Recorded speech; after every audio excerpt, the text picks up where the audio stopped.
அனைவருக்கும் வணக்கம். தெய்வீக பலன்கள் சேனல் சார்பாக தங்களை அன்புடன் வரவேற்கிறோம்.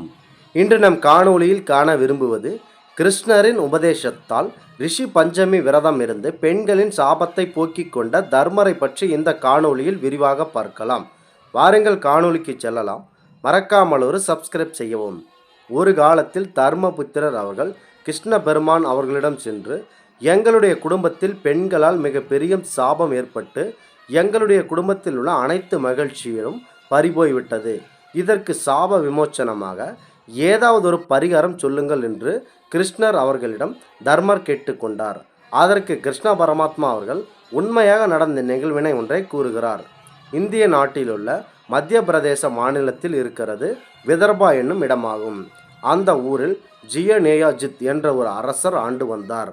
அவருடைய நாட்டில் நல்ல நடத்தையும் மிக பெரிய நற்குணங்களையும் கொண்டு ஒரு உண்மையும் தவறாமல் உண்மையாக பேசிக்கொண்டிருந்த ஒரு அந்தணன் ஒருவன், சுமத்ரா என்ற அந்தணன் வாழ்ந்து வந்தான். அவனுடைய மனைவியாக ஜெயஸ்ரீயும் இருந்தார்கள். அவர்களும் அதே வண்ணம் அதே போன்று உண்மையாக இருந்தார்கள். அதாவது கணவன் போன்று அவளும் சிறப்பு குணங்களையும் நற்குணங்களையும் கொண்டிருந்தார்கள். அது மிகவும் சிறப்பான குடும்பமாகும். ஒரு முறை அவள் வீட்டு மாதவிடாய் விளக்காகிய நேரத்தில் வீட்டில் அவர்களுக்கு தெரியாமலேயே அவர்களுக்கு தீட்டுப்பட்டு விட்டது. அது அவர்களுக்கு தெரியாத வண்ணம் இருந்தது. அடுத்த சில நாட்களிலேயே அவர்கள் 2 பேரும் இறந்து விடுவார்கள். கணவன் மாடாகவும் மனைவி நாயாகவும் பிறந்தார்கள். மேலும் அடுத்த ஜென்மத்தில் அவர்களுடைய குழந்தையான வீட்டிலேயே இவர்கள் வளருவார்கள் என்ற ஒரு நிலை ஏற்பட்டு விட்டது. ஆனால் அவருடைய மகனுக்கு அவர்கள் தன் தந்தையர்கள் என தெரியாது. ஆனால் இந்த நாய்க்கும் இந்த மாட்டிற்கும் தெரியும் அவன் தன்னுடைய குழந்தை என்று. ஒரு சிறப்பான நாள், சிறார் தினம் அன்று அவர்கள் உண்பதற்காக அவர்கள் வீட்டில் மிக பெரும் அற்புதமாக சமைத்து வைத்திருந்தார்கள் அந்த பாயாசத்தை ஒரு பாம்பானது சாப்பிட முயன்றது. அந்த பாயாசமானது மிகவும் சூடான நிலையில் இருந்தது. அந்த சூடான பாத்திரத்தில் அந்த பாம்பானது வாயை வைத்ததும் அந்த சூடு தாங்காமல் அந்த பாம்பானது அந்த பாயாசத்தில் விஷத்தை கக்கியது. இதனால் அந்த பாயாசத்தில் விஷம் முழுவதும் பரவியது. இதை எதர்ச்சியாக அந்த நாயின் ரூபத்தில் இருக்கும் ஜெயஸ்ரீ பார்த்து விடுகிறார்கள். இந்த பாயாசத்தை எவரேனும் உண்டால் தன் மகனுக்கு மிக பெரிய பாவம் வந்துவிடுமே, அதனால் இவன் மிக பெரும் துன்பத்தை அடைவானே, அதனால் இந்த பாயாசத்தை நாம் தள்ளிவிடலாம் என்று அந்த நாயான ஜெயஸ்ரீ அவர்கள் அந்த பாயாசத்தை தள்ளி விடுகிறார்கள். இந்த நிகழ்வை அந்த சமயக்கார பெண்மணி பார்த்து விடுகிறார்கள். பாயாசத்தை இந்த நாய் தள்ளிவிடுகிறதே என்று அந்த நாயின் முதுகெலும்பை உடையுமாறு அடித்து விரட்டுகிறார் அந்த சமயக்கார பெண்மணி. அதற்கு பதிலாக அந்த சமயக்கார பெண்மணி வேறொரு பாயாசத்தை நன்றாக செய்து வைத்தாள். அடிபட்டு வலி தாங்க முடியாத அந்த நாயான ஜெயஸ்ரீ அவர்கள் தன் மாடின் ரூபத்தில் இருக்கும் அந்த கணவனிடம் சென்று அழுந்து புறம்புகிறார்கள். அந்த மாடாக இருந்த அந்த கணவன் அவளை தேற்றுகிறான். இதனை ஒரு புறத்தில் இருந்து பார்த்து கொண்டிருக்கிறான் தங்களின் மகன்.